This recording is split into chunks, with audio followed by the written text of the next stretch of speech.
الحمد لله رب العالمين نحمده ونستعينه ونؤمن به ونتوكل عليه ونعوذ بالله من شرور أنفسنا ومن سيئات أعمالنا من يهده الله فلا مضل له ومن يضلل فلن تجد له وليا مرشدا اللهم صل على محمد وعلى آل محمد كما صليت على إبراهيم وعلى آل إبراهيم إنك حميد مجيد اللهم بارك على محمد وعلى آل محمد كما باركت على إبراهيم وعلى آل إبراهيم إنك حميد مجيد أما بعد فإن خير الحديث كتاب الله وخير الهدي هدي محمد صلى الله عليه وسلم وشر الأمور محدثاتها وكل محدثة بدعة وكل بدعة ضلالة وكل ضلالة في النار يا أيها الذين آمنوا اتقوا الله حق تقاته ولا تموتن إلا وأنتم مسلمون സ്നേഹമുള്ള സത്യവിശ്വാസികളെ വിശ്വാസിനികളെ ലോകരക്ഷിതാവും പ്രപഞ്ചങ്ങളുടെ പരിപാലകനുമായ അല്ലാഹുവിന്റെ ആജ്ഞകളും നിർദ്ദേശങ്ങളും ജീവിതത്തിന്റെ എല്ലാ മേഖലകളിലും പാലിക്കണമെന്ന് ഉണർത്തുകയാണ്, ഓർമ്മപ്പെടുത്തുകയാണ്. റഹ്മാനായ റബ്ബ് നമ്മുടെ ഒരുമിച്ച് കൂടൽ ഉഖ്റവിയായ ലോകത്തേറെ നന്മകൾ ലഭിക്കുന്ന അമലുകളിൽ ഉൾപ്പെടുത്തി അനുഗ്രഹിക്കുമാറാകട്ടെ. ഇതേപോലെ അവന്റെ ജന്നാത്തുൽ ഫിർദൗസിൽ ഒരുമിച്ചിരിക്കാനുള്ള ഭാഗ്യം നൽകി അള്ളാഹു നമ്മുടെ ഓരോരുത്തരെയും അനുഗ്രഹിക്കുമാറാകട്ടെ.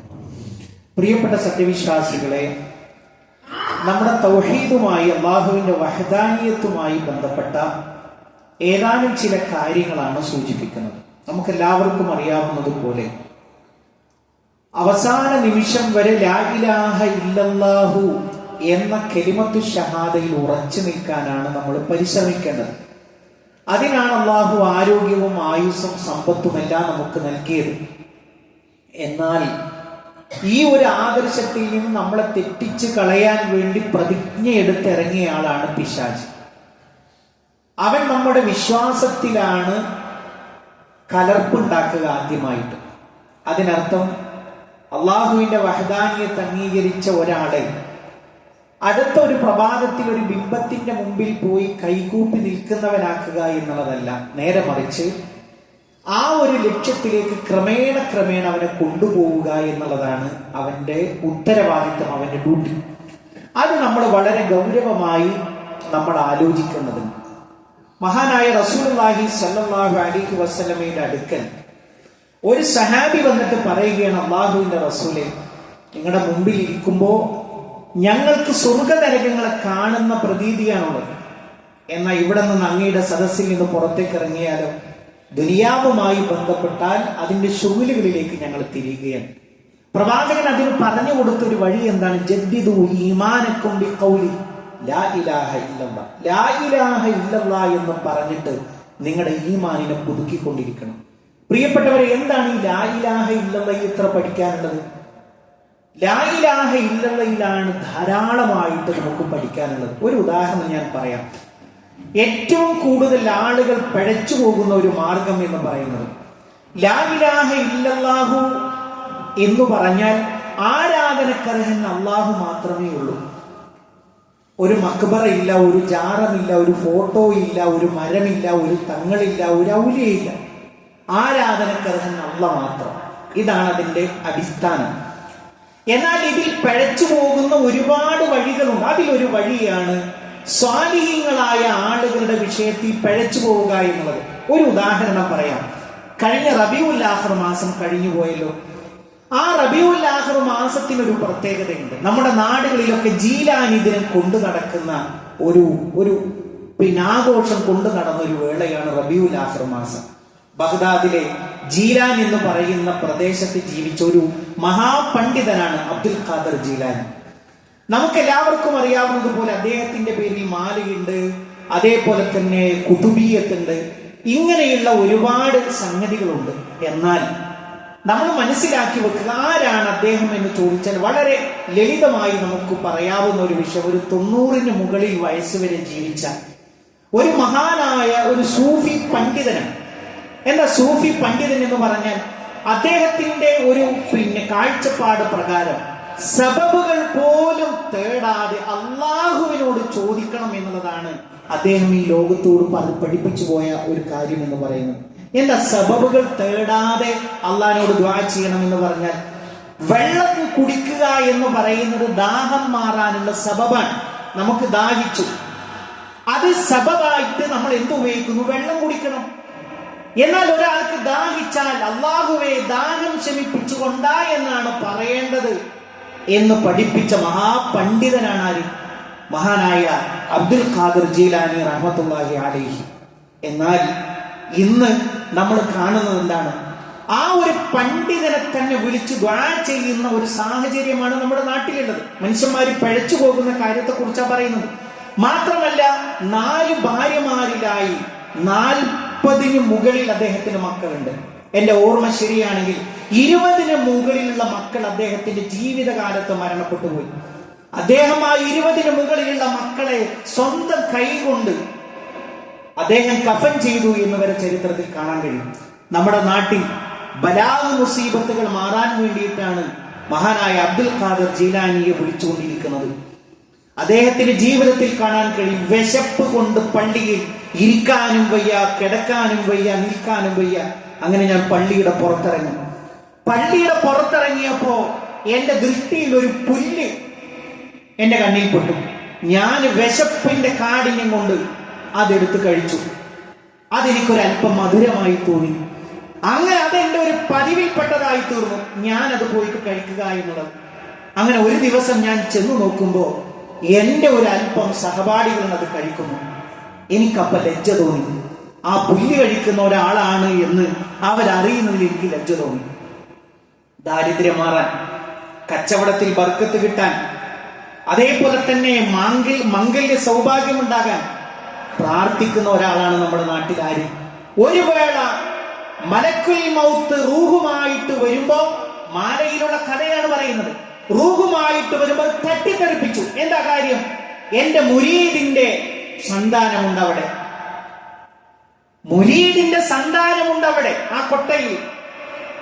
എന്നിട്ടോ അള്ളാഹുവിനോട് ബാർഗെയിൻ ചെയ്യാൻ, അള്ളാഹുവിനോട് അങ്ങോട്ട് പറയണം, അള്ളാഹ് 1 കൊടുക്ക്, 1 2 കൊടുക്ക്, 2 3 കൊടുക്ക്.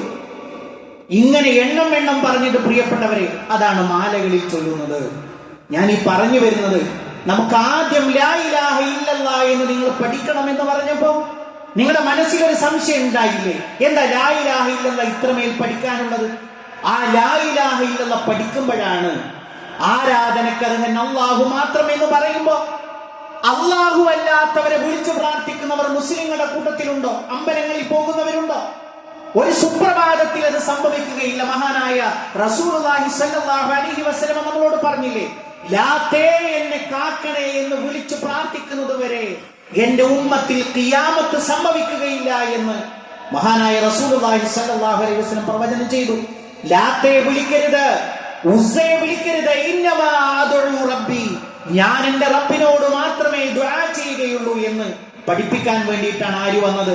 മഹാനായ റസൂലുള്ളാഹി സ്വല്ലല്ലാഹു അലൈഹി വസല്ലം വന്നത്. ആ പ്രവാചകന്റെ ഉമ്മത്തീങ്ങളിൽ നേരെ ഒരു തിരിച്ചുപോക്ക് വരും. എങ്ങനെ?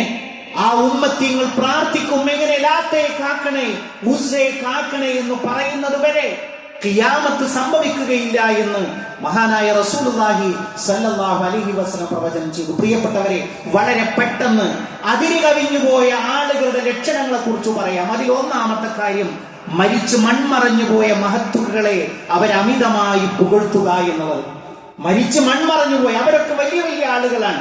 അവരുടെ പേരിൽ നമ്മൾ കുറച്ചെന്തെങ്കിലും ആഘോഷങ്ങൾ സംഘടിപ്പിച്ചാലോ, അല്ലെങ്കിൽ ആഘോഷങ്ങളിൽ നമ്മൾ എന്താ ചെയ്യുന്നത്? അവരെ പുകഴ്ത്തുകയല്ലേ, അവരുടെ നന്മകളെ വാട്ടിപ്പറയുകയല്ലേ എന്നൊക്കെയാണ് അവർ പറയാറുള്ളത്. മഹാനായ റസൂലുള്ളാഹി സ്വല്ലല്ലാഹു അലൈഹി വസല്ലമ ഇത്ര വരെ പറഞ്ഞു, ലാ തതുറൂനി കമാ അത്റത്തിൻ നസാറ അൽ മസീഹ ബിന മറിയം, നിങ്ങൾ എന്നെ പുകഴ്ത്തരുത്. ഏതുവരെ? ക്രിസ്ത്യാനികളായ ആളുകൾ മറിയമിന്റെ പുത്രൻ മസീഹിനെ പുകഴ്ത്തിയതുപോലെ നിങ്ങൾ എന്നെ പുകഴ്ത്തരുത്. ഇപ്പൊ എവിടെ എത്തി? പുകഴ്ത്തി ആരാധിക്കുന്നിടത്ത്, ബിംബമായി വെച്ച് അതിന്റെ മുമ്പിൽ പ്രാർത്ഥിക്കുന്നിടത്ത് ക്രിസ്ത്യാനികൾ എത്തിയില്ലേ? അവരിലേക്ക് അയച്ചൊരു പ്രവാചകനെ നിങ്ങൾ പുകഴ്ത്തരുത് എന്നെ, നിങ്ങൾ ഇത്ര പറയുക, ഫഇന്നമാ അന അബ്ദുൻ, ഞാൻ അല്ലാഹുവിന്റെ ഒരു ദാസനാണ്.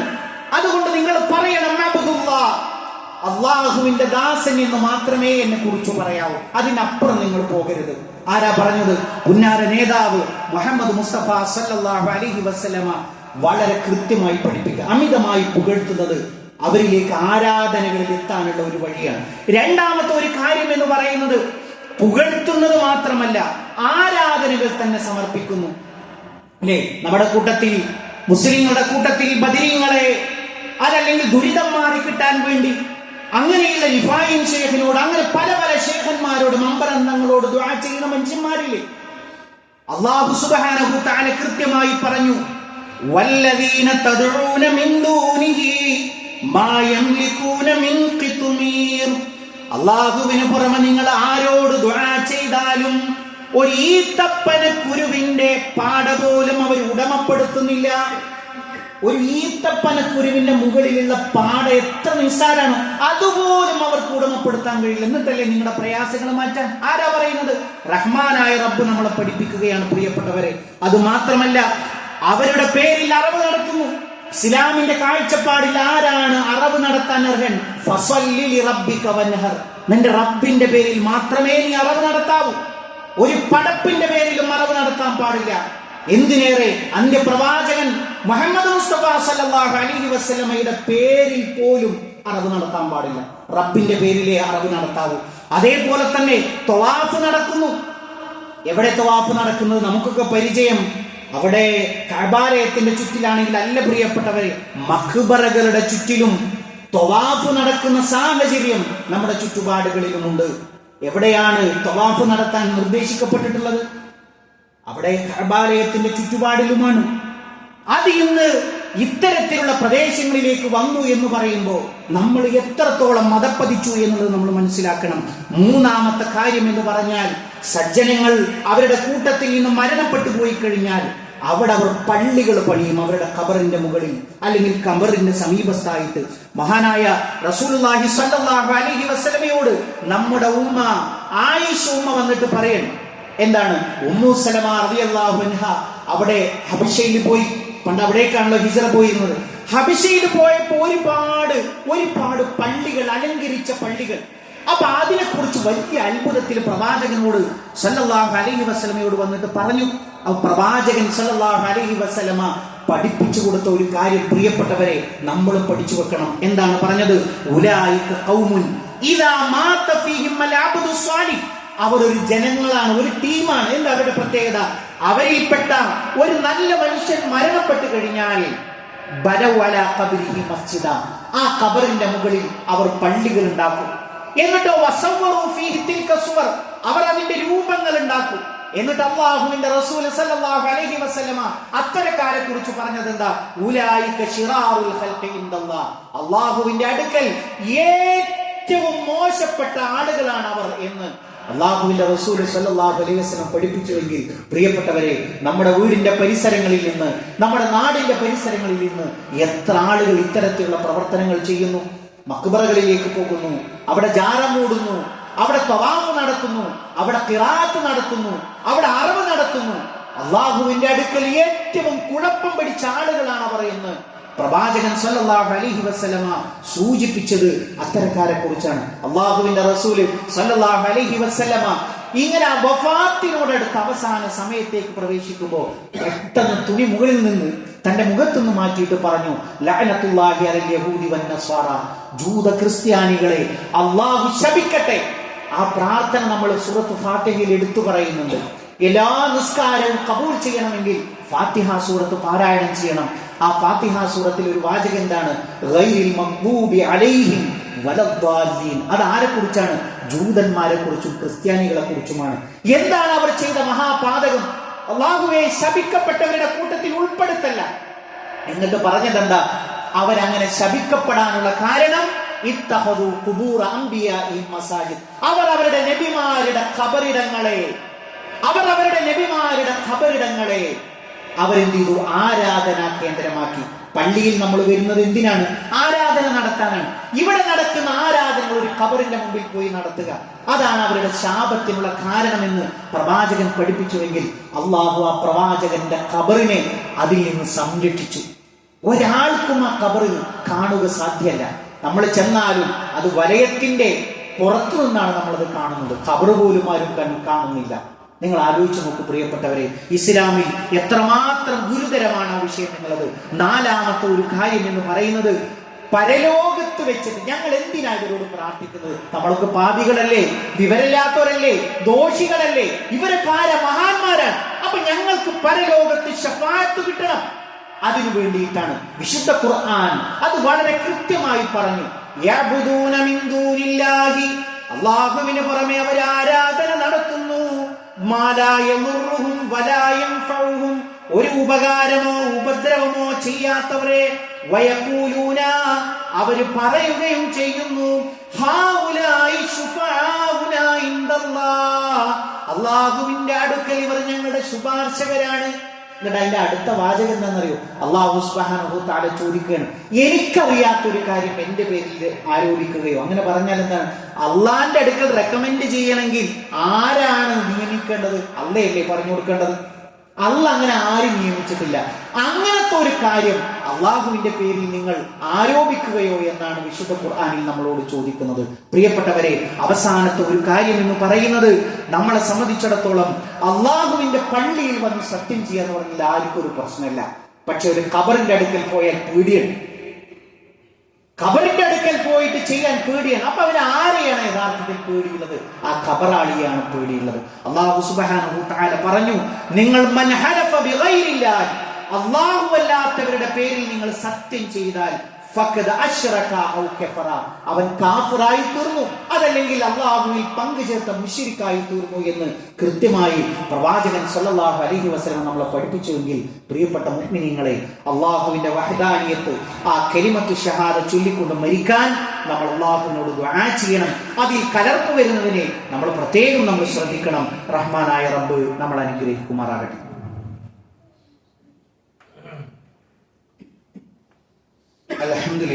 അൽഹംദുലില്ലാഹി റബ്ബിൽ ആലമീൻ വസ്സലാത്തു വസ്സലാമു അലാ റസൂലിഹിൽ അമീൻ വഅലാ ആലിഹി വസഹ്ബിഹി അജ്മഈൻ. അമ്മാ ബഅദ്. പ്രിയപ്പെട്ട സത്യവിശ്വാസികളെ, വിശ്വാസിനികൾ, ഒരിക്കൽ കൂടി അള്ളാഹുവിന്റെ ആജ്ഞാ നിർദ്ദേശങ്ങൾ ജീവിതത്തിന്റെ എല്ലാ മേഖലകളിലും പാലിക്കണമെന്ന് ഉണർത്തുകയാണ്, ഓർമ്മപ്പെടുത്തുകയാണ്. പ്രിയപ്പെട്ടവരെ, നമ്മളുടെ 5 നേരത്തെ ബാങ്ക് വിളിയുടെ ഒരു ചരിത്രമുണ്ട്. നമുക്കെല്ലാവർക്കും അറിയാവുന്നതുപോലെ പ്രവാചകൻ സല്ലല്ലാഹു അലൈഹി വസല്ലമയും സഹാബത്തും മദീനത്തേക്ക് ഹിജറ വന്നപ്പോൾ അവര് നമസ്കാരം ആരംഭിച്ചിരുന്നു. അപ്പൊ അന്ന് ആദ്യ കാലഘട്ടത്തിൽ 2 വീതമായിരുന്നു നമസ്കാരം ഉണ്ടായിരുന്നു. അവർക്ക് 5 വക്ത് നിശ്ചയിക്കപ്പെട്ടു. പക്ഷെ 5 വക്തിലും അവർ 2 വീതമായിട്ടായിരുന്നു നിസ്കരിച്ചിരുന്നത്. അങ്ങനെ പള്ളിയിലേക്ക് എല്ലാവരെയും വിളിച്ചു കൊണ്ടുവന്ന് ഒന്നിച്ചായിരുന്നു അവർ ജമാഅത്ത് നിസ്കരിച്ചിരുന്നത്. ആ പ്രവാചകൻ സല്ലല്ലാഹു അലൈഹി വസല്ലം വരെയും ഒരുമിച്ച് കൂട്ടിയിട്ട് പല ആളുകൾക്കും അത് പ്രയാസകരമായി. നിസ്കാരത്തിന്റെ സമയം അറിയുന്നില്ല, അല്ലെങ്കിൽ പലർക്കും എത്തിപ്പെടാൻ കഴിയുന്നില്ല. അപ്പൊ ഇതിനൊരു അറിയിപ്പ് കൊടുക്കണം, അതിനൊരു ഏകീകൃത ഒരു സംവിധാനം വേണം എന്ന നിലക്ക് സ്വഹാബത്തുമായിട്ടൊരു ശൂറ ചേർന്നു. അപ്പൊ പലതരത്തിലുള്ള അഭിപ്രായങ്ങൾ വന്നു. ക്രിസ്ത്യാനികൾ ചെയ്യുന്നത് പോലെ നമുക്ക് മണിയടിക്കാം, നിസ്കാരത്തിന്റെ വക്താകുമ്പോൾ മണി ശബ്ദം ഉണ്ടാക്കാം എന്ന് ചില സ്വഹാബത്ത് അഭിപ്രായം പറഞ്ഞു. ചില ആളുകൾ പറഞ്ഞു, അല്ല, നമ്മൾ ജൂതന്മാർ ചെയ്യുന്നത് പോലെ ഒരു കാഹളം കൊണ്ട് നമ്മൾ ഊതുന്ന, അല്ലെങ്കിൽ ഒരു കാഹളം വിളിക്കുന്ന ഒരു രൂപം ഉണ്ടാവണം. അങ്ങനെ പലതരത്തിലുള്ള ചർച്ചകൾ വന്നു. അന്ന് ചർച്ച പൂർത്തിയാകാതെ അവർ പിരിഞ്ഞുപോയി. നമുക്ക് തൊട്ടടുത്ത ദിവസം നമുക്ക് എന്ത് ചെയ്യാം, ഇതിന്റെ ബാക്കി നമുക്ക് ചർച്ച ചെയ്യാം എന്ന് പറഞ്ഞ് അവർ പിരിഞ്ഞു. ആ കൂട്ടത്തിൽപ്പെട്ട അബ്ദുല്ലാഹി ഇബ്നു സെയ്ദ് എന്ന് പറയുന്ന ഒരു സഹാബി ഉണ്ടായിരുന്നു. ഇദ്ദേഹത്തിന്റെ ഒരു പേര് ഈ ബാങ്കുമായിട്ടല്ലാതെ വേറെ എവിടെയും ചരിത്രത്തിൽ നമുക്ക് കാണാൻ കഴിയുന്നില്ല. അങ്ങനെ അദ്ദേഹം വീട്ടിലേക്കൊക്കെ തിരിച്ചുപോയി. അദ്ദേഹം എന്താണ് ഇങ്ങനൊരു ബാങ്ക്, അല്ലെങ്കിൽ ഇങ്ങനെ ഈ നിസ്കാരത്തിനൊരു അറിയിപ്പ് കൊടുക്കാൻ എന്തൊരു വഴി എന്ന് ആലോചിച്ച് കിടക്കുന്ന സമയത്ത് അദ്ദേഹത്തിന് സ്വപ്നത്തിൽ ഒരു പച്ച വസ്ത്രം ധരിച്ച ഒരാൾ പ്രത്യക്ഷപ്പെട്ടു. അപ്പൊ അദ്ദേഹത്തിന്റെ കയ്യിൽ ഒരു മണിയുണ്ട്. അപ്പൊ ആ മണി അടിക്കുന്ന സമയത്ത് അദ്ദേഹം ചോദിച്ചു, ഇതെന്താണ്? സഹാബി ചോദിച്ചു, ഇതെന്താണ് ഈ ഒരു മണി?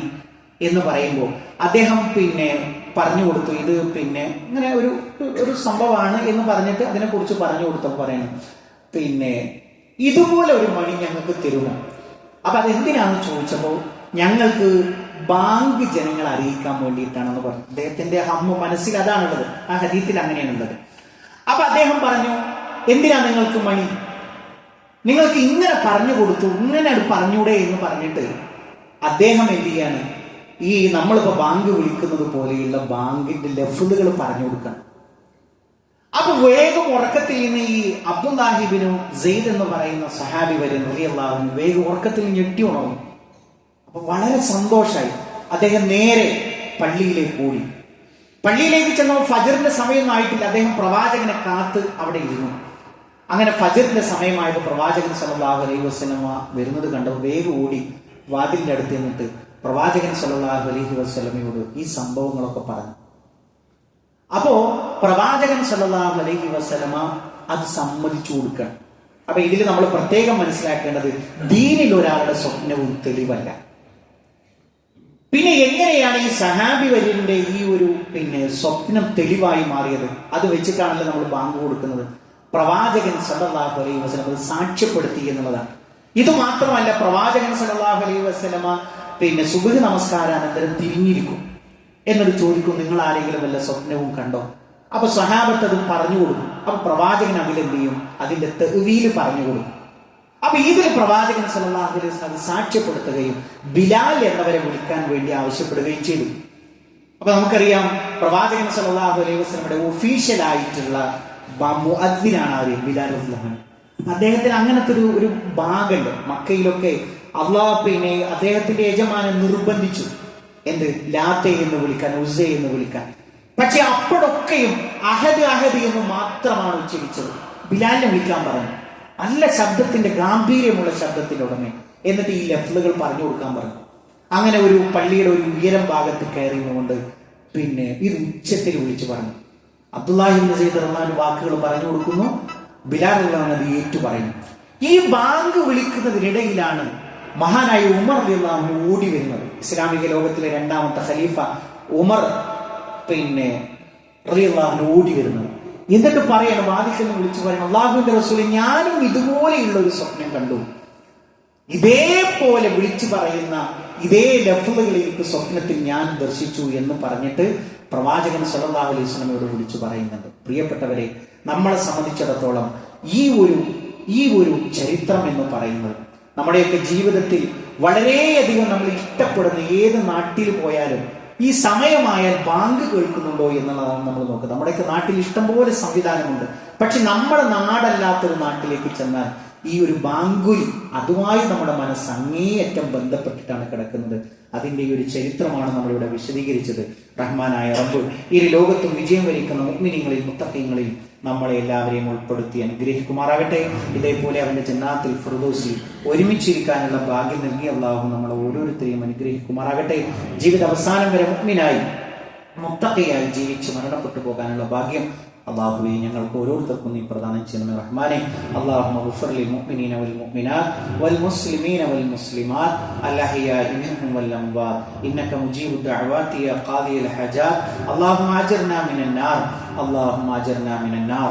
اللهم ربنا تقبل منا انك انت السميع العليم وتب علينا انك انت التواب الرحيم. امين امين برحمتك يا ارحم الراحمين. اللهم صل على محمد.